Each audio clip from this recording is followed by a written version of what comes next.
Nós estamos aqui com a Mariângela Simão, a vice-diretora da Organização Mundial de Saúde. É um prazer falar com a Mariângela. Oi, Mariângela, bom dia, como vai você? Bom dia, aqui já é boa tarde, Datena. Você está na Suíça, não é isso? É em Genebra que você está, é isso? Sim, Como é quase que final de tá? semana já. Como é que tá a pandemia É uma na graça, eu Suíça? gosto. Ela foi controlada? Como é que foi? Você veja, o país já chegou a ter. É um país pequeno, né? Tem 9 milhões de habitantes. Ele chegou a ter 1.200, 1.300 casos por dia. Hoje tem menos que 20. Ontem, por exemplo, eu estava tossindo por conta de um resfriado, me mandaram para fora do trabalho e me mandaram testar e testou negativo, era só um resfriado. Mas o princípio é que quando você está com uma epidemia controlada e está com poucos casos, qualquer caso suspeito tem que ser investigado, né?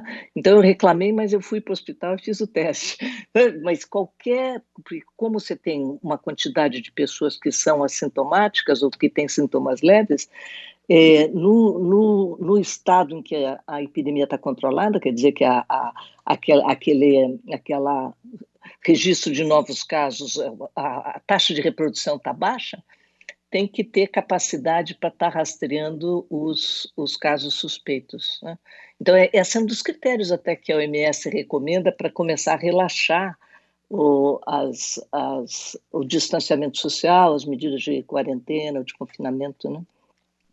Mas é assim mesmo. A minha esposa, essa semana, ela teve problema de cervical, que ela tem faz tempo, mas teve alguns sintomas que poderiam ser da Covid-19. Ela foi fazer os exames da cervical e já aproveitou e fez o teste de PCR que deu negativo, né?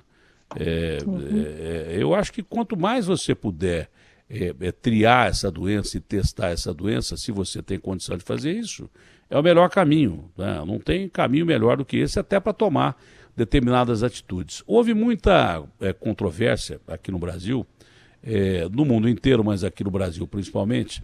O Trump abandonou a OMS, né? Simplesmente deu uma bica na OMS porque ele acha que a OMS agiu errado em relação à China e daí por diante e tal. E o Bolsonaro disse a mesma coisa que primeiro a OMS disse que os assintomáticos não transmitiam a doença e depois de que transmitiam a doença. Mariângela, que confusão foi essa que gerou essa discussão toda? Né, isso é interessante porque essa pandemia está, além do problema do vírus, a gente tem uma pandemia de desinformação, não é? O que, na verdade, o que houve é que durante a OMS faz, a cada dia sim, dia não, faz um briefing com a imprensa, né? Faz uma coletiva de imprensa. E a pessoa, a técnica responsável que estava se referindo a uma pergunta específica sobre os assintomáticos, ela se referiu que em estudos que acompanharam os contatos de pacientes confirmados tendo o novo coronavírus, nesses estudos, que são estudos pequenos, ela ainda falou isso, o que se viu é que a taxa de transmissão por assintomáticos era muito pequena. Agora, e daí deu toda essa repercussão, porque você foi tirado totalmente do contexto da fala dela, e essa fala está gravada, ela pode ser verificada, né? Mas, na verdade, Datena, é difícil ter o dado de quão importante é a transmissão por pessoas que estão sem sintoma nenhum, que nunca vão manifestar sintoma, né? Você tem o pré-sintomático, a pessoa que não tem ainda o sintoma e está transmitindo e vai desenvolver a doença, e tem aquele que nunca desenvolve a doença. No momento que nós estamos, o que a gente tem são modelos matemáticos que indicam, quer dizer, não é nenhum estudo robusto que possa dizer, mas os modelos matemáticos indicam que em torno de 40% da transmissão poderia ser por assintomático. Agora, quando você tem uma pessoa, como eu estava ontem, tossindo, né, com sintomas, é claro que se você está tossindo, você está espalhando o vírus. Só por tossir, você já... Eu estava sem máscara, se eu tivesse sem máscara, eu estava espalhando o vírus. Então, é muito mais frequente, com certeza, a transmissão por pessoas sintomáticas do que assintomáticas. Mas tem Mas lógica esses isso. modelos, não é essa Não, questão. não, não, Se tem você não está lógica. tossindo, Não, não, né? o que tem lógica é sobre os assintomáticos. É claro que o É, controle é muito pequeno, como a própria representante da OMS disse, mas tem lógica isso, porque existem os assintomáticos, como a senhora colocou, esses que já têm a doença, mas ainda não manifestaram os sintomas, mas já têm o vírus, então eles são transmissores. Depois manifestam a doença e vão ficar doentes como todos os outros ficam, não é? Podendo morrer ou não. Agora, existe um grupo, que esse eu fiz uma pergunta a um cientista, que está sendo estudado, esse grupo dos caras que são assintomáticos e não desenvolvem nunca a doença, jamais vão desenvolver a doença. Nesse caso, partindo de um princípio da lógica científica. Se ele não desenvolve a doença é porque ele é resistente ao vírus. Se ele é resistente ao vírus, o vírus no corpo dele deve funcionar de forma diferente, deve se multiplicar menos. Se multiplicando menos, ele seria um fator de menor transmissão da doença. Então tem lógica esse grupo de controle, apesar de ser um grupo de controle menor. Agora, assintomático não significa que o cara não vá desenvolver a doença. Tem gente que tem a doença, tem vírus pra caramba e vai desenvolver a doença, esse continua transmitindo a doença. Mas pode ser que no estudo futuro, a gente não sabe muito desse vírus ainda, pode ser que realmente os assintomáticos, aqueles que não desenvolvam a doença, transmitam menos, porque o vírus no organismo dele trabalha de uma forma diferente. Acho que foi essa a lógica desse grupo de controle que essa senhora acabou se referindo. Eu entendi dessa forma agora. não, você está fazendo uma interpretação correta, na verdade, né? Porque se você não fizer é muito difícil saber quanto da transmissão se dá por assintomático na população em geral. Você teria que testar um número enorme de Claro. pessoas que não estão apresentando nenhum sinal, né? Então é complicado. Mas acho que eu peguei um pouquinho da conversa que você estava tendo anteriormente, e tem muita coisa que a gente está aprendendo ainda, né? Porque a ciência não é um vírus totalmente novo, né? A ciência está aprendendo, nós estamos aprendendo à medida que a gente vai manejando essa pandemia e as suas consequências na humanidade, né? Questão da vacina. Ontem o governador Dória anunciou uma vacina que vai ser produzida pelo Butantan, isso em parceria com a China. A China que está testando essa vacina já há algum tempo, né? E foi lá que surgiu a pandemia. Aí eu perguntei para o diretor do Butantan, o Dimas, eu fiz uma pergunta clara e óbvia, porque quando o cara anuncia, olha, nós vamos fabricar a vacina, parece que foi descoberta a vacina que vai acabar com o vírus. Não é bem assim. O desenvolvimento de uma vacina demora, em alguns casos, até de 10 a 14 anos, ou mais até. Tem vírus que não tem vacina. Tem vírus que não tem vacina até hoje. Então, quando você anuncia alguma coisa, você tem que ser claro. Olha, a vacina, primeiro que não é para essa pandemia. Se ela der muito certo e é um milagre, já é para o ano que vem, não é nem para esse ano. Não dá para desenvolver nesse tempo recorde. Tem, acho que, 3 países que estão avançados nesse campo de produção de vacina. Um deles é a China, né? O outro é o Reino Unido com a de Oxford, e o outro não sei o que é, não sei se é a Rússia ou o que é. Mas não adianta ficar vendendo vacina para agora, porque não vai ter vacina. Para essa pandemia não vai ter vacina. Desse ano não vai ter vacina. Então, desenvolvendo vacina, tem grupo de controle, mas até uma vacina efetiva, por um milagre, ela pode ser desenvolvida até o ano que vem. Por um milagre, hein? Porque o tempo para fazer uma vacina, não pelo meu conhecimento, mas pelo conhecimento que eu adquiri ouvindo cientistas falarem, não é assim que se descobre uma vacina. Não é tão Se fosse tão fácil assim, o mundo não estaria no caos que está, não, Maria Ângela? Não, você veja, primeiro que a vacina, a gente espera que 2 ou 3 candidatos de vacina sejam bem-sucedidos. Tem 130 sendo testados no mundo hoje. Mas é para essa pandemia, Datena, porque não é para esse ano, Desse mas essa ano. pandemia não vai acabar.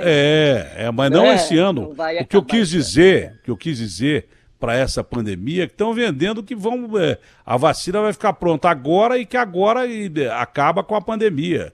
Não é para essa pandemia. O que a Mariângela vai dizer, eu já até sei o que ela vai dizer. Ela vai dizer que a pandemia vai continuar. A pandemia vai continuar, não vai acabar agora. Por exemplo, a pandemia não acabou na Itália, nem na França, nem na Espanha. O vírus, ele seguiu o ciclo dele e ele está recuando, mas ele continua como qualquer gripe. Não tem fase sazonal de gripe. Esse tem algumas características diferentes, inclusive é a pergunta que eu vou fazer à Mariângela, porque estão dizendo agora que o fator de temperatura talvez não tenha muita influência desse vírus. Se é inverno ou se é verão. Parece não ter mesmo, sabe? Mas a gente não fez um ciclo completo, né, de passar o mundo todo. Ela tá cruzando o mundo no momento, né? Veio da Ásia e agora já atingiu a América Latina. Então, parece não ter muita relação com a sazonalidade, com as estações. Mas, por outro lado, os vírus respiratórios, eles incidem mais no inverno por conta das condições, das pessoas ficarem mais tempo juntas, não abrirem as janelas e tudo mais. Então, isso ainda resta por ver também. Tá? Agora, essa questão da pandemia, você veja, o que a gente está vendo em alguns países que já estão com a epidemia sob controle, são pequenas segundas ondas já. Né? Espanha, por exemplo. Lembrar, vários Espanha, lugares, eu li ontem que o número de casos que havia caído muito voltou a subir em algumas regiões. Na Espanha, eu vi. Na Alemanha, na Dinamarca. Na Alemanha, por exemplo, teve conjunções de casos em congregações religiosas, por exemplo. Começou a juntar gente, subiu, né? Cidades inteiras subindo radicalmente o número de casos. Então, o vírus ainda está no meio ambiente. Né? Eu só queria lembrar que, quando a gente fica pensando, um sonho meu é que não viesse uma segunda onda, né? Mas a gente tem que estar preparado para uma segunda onda, porque o que aconteceu na pandemia da gripe espanhola, por exemplo, que foi uma pandemia extremamente letal, morreu milhões e milhões de pessoas, é que 6 meses depois teve um segundo pico. Né? E um ano depois teve outro pico. Então, eu acho que a gente tem que olhar para a história e não dá para baixar a guarda. Mesmo nos lugares onde agora está tendo relaxamento, como no Brasil, que está tendo relaxamento das medidas mais de confinamento, tem que ter certeza, por exemplo, que os estabelecimentos comerciais que estão abrindo tem que ter limitação no número de pessoas que vão estar dentro. Né? Tem que ter álcool gel na porta para a pessoa. Né? As pessoas deveriam utilizar máscaras em ambientes mais confinados. Sabe, tem uma série de questões que tem que estar colocadas e acho que também, Datena, depende do comportamento do indivíduo também.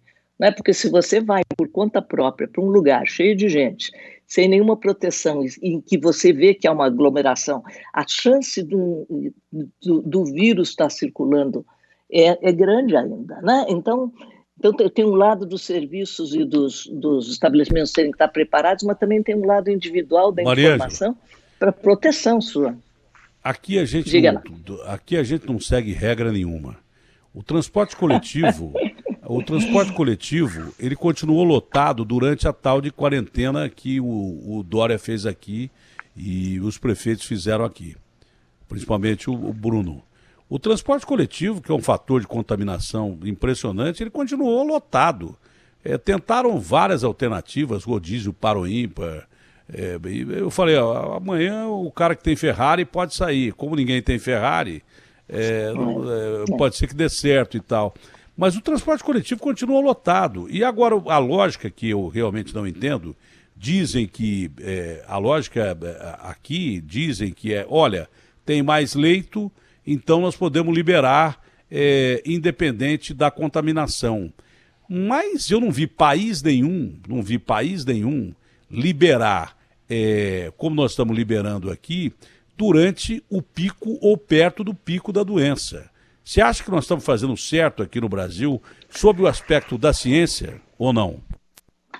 Veja, o Brasil tem, no momento, tem epidemias em diferentes estágios, né? Você tem locais onde já está estabilizado, você tem locais, então, aumento, e você tem o interior onde está aparecendo um novo número de casos.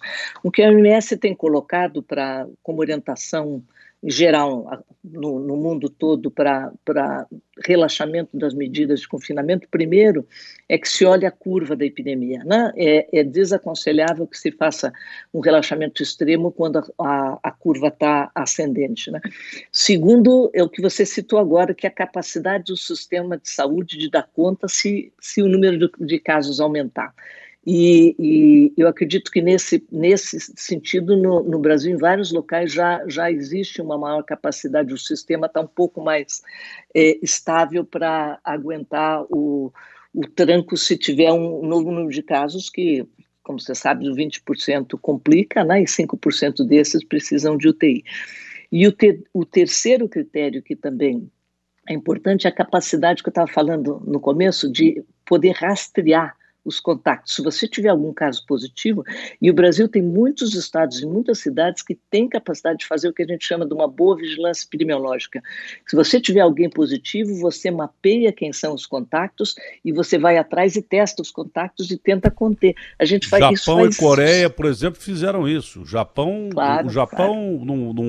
O Japão não prendeu ninguém dentro de casa contra gosto. Ele mapeava, olha, aqui tem um tal de supercondutor, o cara teve nessa boate, o bairro de vocês vai ficar em quarentena. Mas não mandou ninguém ficar dentro de casa contra gosto. Só que os japoneses já agem dessa forma, é uma cultura milenar. Eles usam máscara, não é para não pegar a doença, é para não contaminar alguém durante uma epidemia de gripe. Então, numa cultura assim, é mais fácil você controlar. Aqui já tem gente andando sem máscara, já tem centenas de pessoas na rua. Aqui está parecendo um carnaval. É essa a minha preocupação. Você falou em relação ao interior. Até 10 dias atrás, o interior estava uma maravilha. Ribeirão, a minha cidade, por exemplo, olha, não tem casos e tal. De repente passou para a zona vermelha. E de repente eu descobri durante uma entrevista com o secretário municipal que eu só ouvi isso depois que o secretário falou aqui, porque ninguém tinha falado isso, que o interior era mais grave. Eu falei assim, vocês não estão abrindo errado porque a capital está mais grave que o interior? Ele falou, não, é o contrário.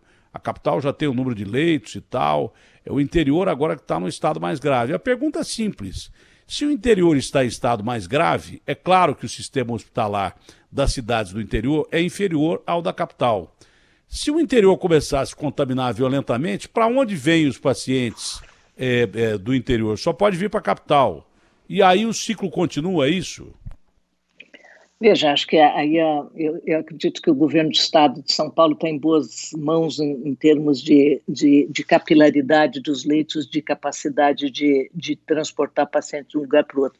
A própria Europa teve problemas, por exemplo, a Itália, a Alemanha serviu de referência para a Itália, para pacientes graves, no momento em que a Itália estava com o sistema de saúde sendo extremamente afetado pela quantidade enorme de pacientes, né? Então, essa capilaridade que o sistema de saúde permite ajuda a minimizar as desigualdades no atendimento, né? Então, o sistema, o governo do estado, eu vi por acaso uma entrevista outro dia sobre o esquema para dar conta da interiorização e o sistema de saúde ser solidariamente trabalhando inclusive com o setor privado para a manutenção dos leitos para os pacientes mais críticos, né? Então, o plano é bom em São Paulo? Na sua opinião, o plano é bom em São Paulo? Eu não conheço detalhes do plano de São Paulo, não conheço detalhes, mas eu conheço a equipe de saúde de São Paulo, que é de alto gabarito, tanto da Secretaria Municipal quanto da Secretaria Estadual, porque não sei se você sabe, mas eu trabalhei 30 anos no Sistema de Saúde do Brasil, em Curitiba, né? E depois no Ministério da Saúde, então é um pessoal de alto nível. Mariângela, a preocupação nossa ainda é com a primeira onda, mas você falou da segunda onda. A segunda onda, ela costuma ser mais violenta do que a primeira onda, Mariângela?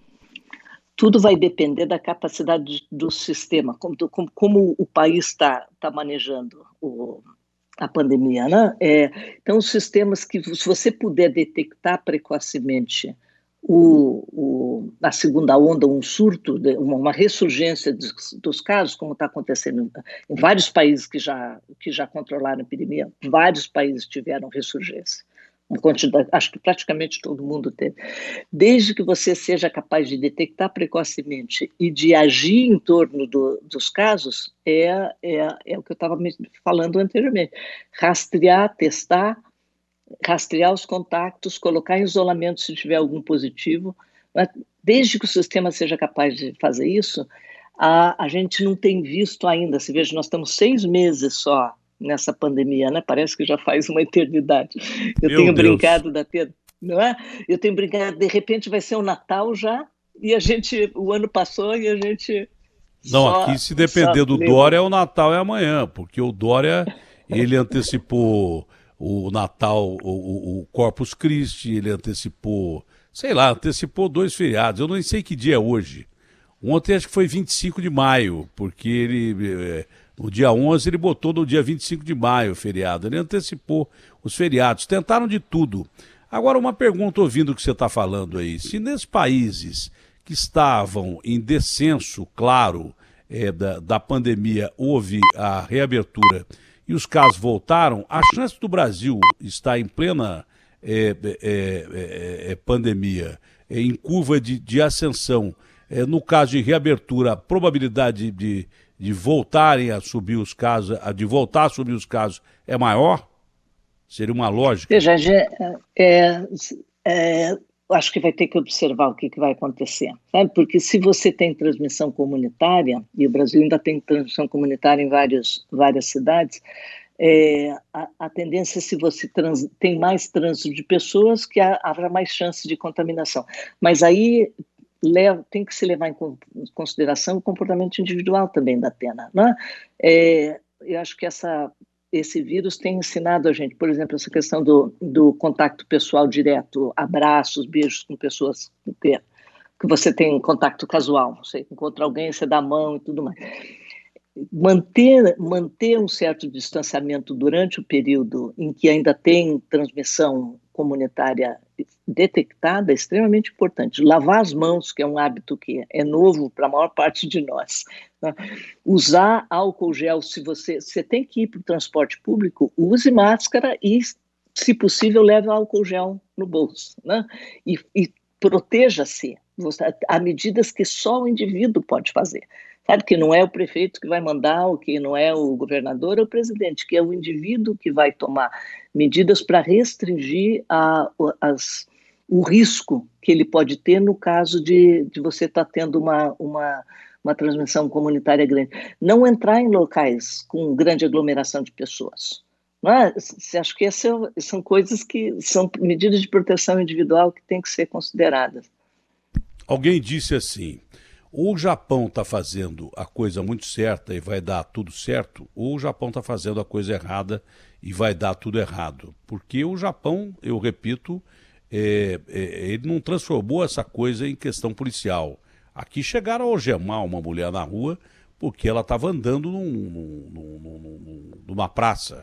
Deram uma gravata num sujeito, aliás, com necessidades especiais, filho de um dono de uma lojinha, porque abriu em Maringá e quase mataram, como fizeram com um rapaz no shopping aqui e como fizeram com o George Floyd lá nos Estados Unidos, quase mataram o rapaz. Quer dizer que a coisa foi radical, extremamente radical aqui. Usou-se de violência até. Agora, o japonês, o que o japonês fez? Quando parou aquele navio, acho que foi o Diamond Princess, parou no porto japonês, não sei onde é que foi, que parou lá esse navio, e detectou-se que havia contaminados a bordo. Tem gente que nem lembra, porque foi no começo da pandemia para o mundo. As pessoas saíam daquelas bolhas de plástico, os contaminados, e eram levados para os hospitais.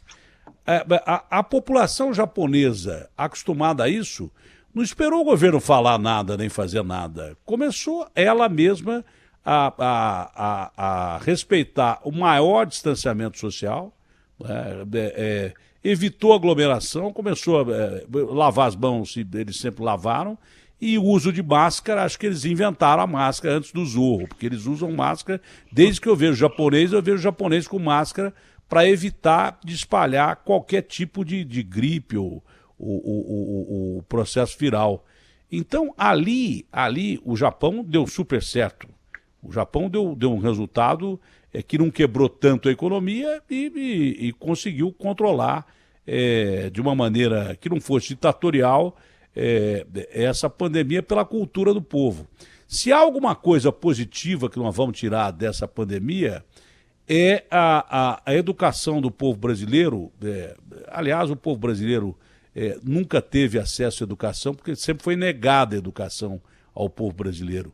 Educação que eu digo em todos os sentidos. As elites nunca permitiram que o povo brasileiro estudasse bem, para que se mantivesse sempre os mesmos. Eu acabei de comentar isso agora.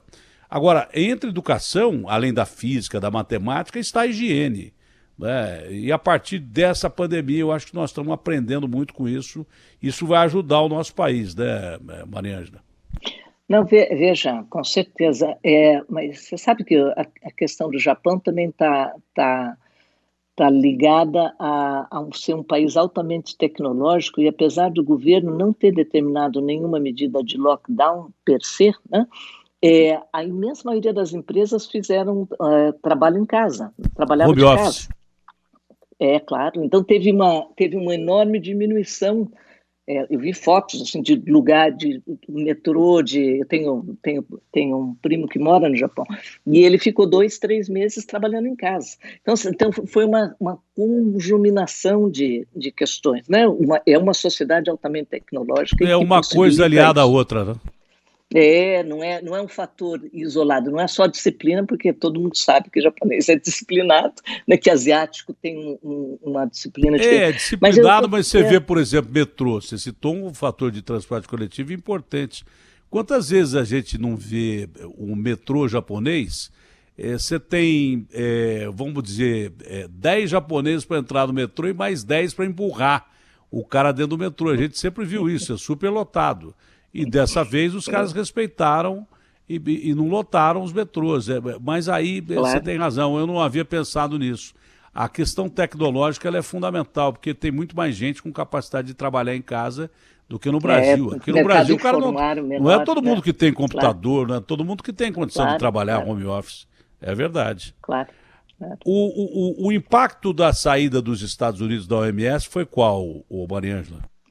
Veja, ainda não está definido, porque tem medidas legais que têm que ser tomadas e tudo mais, mas os Estados Unidos têm sido um parceiro da OMS, não só financeiro, financiamento, claro que é importante para a organização funcionar, mas também tem sido um parceiro técnico extremamente importante, né? O Centro de Controle de Doenças americano é um parceiro global, né, na luta contra qualquer pandemia, né? Que a gente chama de CDC, né? A própria Anvisa americana, o FDA, né? As outras entidades que trabalham com saúde nos Estados Unidos, há uma enorme quantidade de academias, no sentido de universidades que trabalham com a OMS e rotineiramente trabalham com a OMS em apoio técnico e esse trabalho vai continuar, né? Não é possível que se quebre uma relação de tantos anos assim de uma forma intempestiva. Quanto à questão do financiamento, esses detalhes ainda estão sendo resolvidos e é incerto o que vai acontecer. Mas a parceria no sentido técnico é histórica e a gente espera que ela continue. Olha, Mariângela, nós estamos aí quase que assumindo, não sei se já assumimos, né, a segunda posição em termos de casos de pessoas mortas por essa pandemia. Como é que a OMS vê o Brasil? Hoje o Brasil pode ser considerado o epicentro da doença em nível mundial, e qual a probabilidade de projeções de estudos da OMS da gente alcançar ou até passar os Estados Unidos? Veja, eu acho que é difícil o Brasil passar os Estados Unidos, está com mais de 2 milhões de casos, né? Também é um país mais Não digo em casos, mas em populoso. mortes. Eu não digo em casos, mas em mortes, porque o número de mortes cresce a cada dia que passa, a gente bate todo dia todos os países do Não, mundo, inclusive os Estados Unidos, e temos no mínimo mais alguns meses aí de enfrentar essa curva. Ninguém sabe como, nem quando, nem que hora, mas vai continuar morrendo gente no Brasil. Então, em mortos, ou a gente fica perto dos Estados Unidos, ou pode até passar, por uma lógica matemática. A OMS tem estudos sobre isso? A OMS está extremamente preocupada com os países que estão com aumento de número de casos, e continua sendo os Estados Unidos, a Índia, o Brasil e a Rússia são os quatro países que têm mostrado o maior número de casos. Então, falar assim que agora é o epicentro, acho que é difícil porque tem vários focos no mundo, não é só... Mas a América Latina, principalmente, preocupa muito por conta e há outros países na América Latina que estão em dificuldades México, também, né? O Chile, México.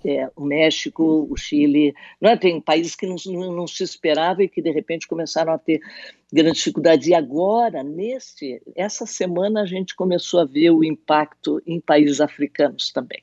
Não é? Porque estava com uma coisa, será que a população na África, por ser mais jovem, está sendo menos afetada? Mas já começou a apresentar um perfil mais semelhante ao que está acontecendo agora na América Latina. Então, acho que não é justo dizer que o Brasil é o epicentro do mundo, porque tem várias epidemias ocorrendo em diferentes países, mas, com certeza, a região inteira é alvo de preocupação da OMS por conta não só do aumento de casos, mas pela também infraestrutura de saúde e do aumento lamentável do número de óbitos, né?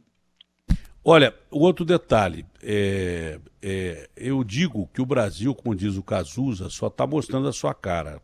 Esse é um país aqui injusto, a divisão de renda ela é canalha, para não dizer outra coisa, é a segunda pior divisão de renda do mundo, tem 43% da produção brasileira, da riqueza brasileira nas mãos de poucos, e o Brasil é uma grande periferia. Esse é um detalhe. Mas porque falta de leito, antes da pandemia, eu cansei de denunciar gente morrendo em corredor de hospital no Brasil, em grandes capitais do Brasil. Falta de leito não surgiu agora com a pandemia. O que países europeus, que os Estados Unidos estão ouvindo falar agora, a gente já ouve falar há muito tempo. Pelo menos um fator positivo a gente observa. Como a gente já tinha um sistema público de saúde que funcionava primeiro muito mal, depois estava começando a se aprimorar, porque a gente estava vivendo a maior crise financeira da nossa história, os Estados Unidos nem sistema público de saúde tem. O nosso sistema público de saúde está sendo obrigado a receber recursos. O governo está destinando recursos para combater a pandemia. Nesse aspecto, eu tenho certeza absoluta, não só o Brasil, mas principalmente o Brasil, é o caso que nos interessa, o mundo inteiro não está preparado para esse tipo de epidemia. Ninguém está preparado para isso. Ficou claro isso. Mas o Brasil, com o nosso sistema público de saúde, recebendo recursos agora, e as pessoas vendo a importância que tem o sistema público de saúde, eu acho que dessa a gente vai sair melhor. Não, só se pode esperar, né? Porque uma das esperanças que se tinha com relação ao desenvolvimento desse novo coronavírus no Brasil é que o Brasil, diferente de outros países em desenvolvimento, tem um sistema único de saúde que é forte, né? Que atende 75% da população e tudo mais. Eu queria fazer um comentário, Datena, que a gente está finalizando, que essa pandemia só demonstra as desigualdades, né? Mais claramente, né? E que a gente espera que a gente saia dela com uma visão melhor para a sociedade, né? E quando eu digo isso é porque eu vi um estudo recente de um país rico, de um desses países ricos, em que tinha a taxa a mortalidade, a letalidade, a fatalidade entre populações imigrantes e negros e latinos, por exemplo, é mais do que o dobro do que da população branca. Se você falar você falar esse país, o Trump sai agora da OMS. Mas não é os Estados Unidos. Mas os Estados Unidos também. É um país que tem um sistema público, claro. Eu sei, mas os Estados Unidos também. A maioria das pessoas que morre nos Estados Unidos é de população latina, imigrantes, negros e pobres.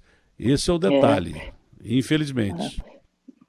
Mas eu estou falando de um país que tem um sistema público, sabe? Tá É um bom. país europeu Sei. que tem um sistema público. Então é um momento em que a desigualdade se estabelece, né? De uma forma... Vamos ver se a gente sai dessa com um mundo melhor. Concordo com você. Agora, Mariângela, vamos reconhecer que com pandemia ou sem pandemia, quem sofre mais sempre é o mais pobre.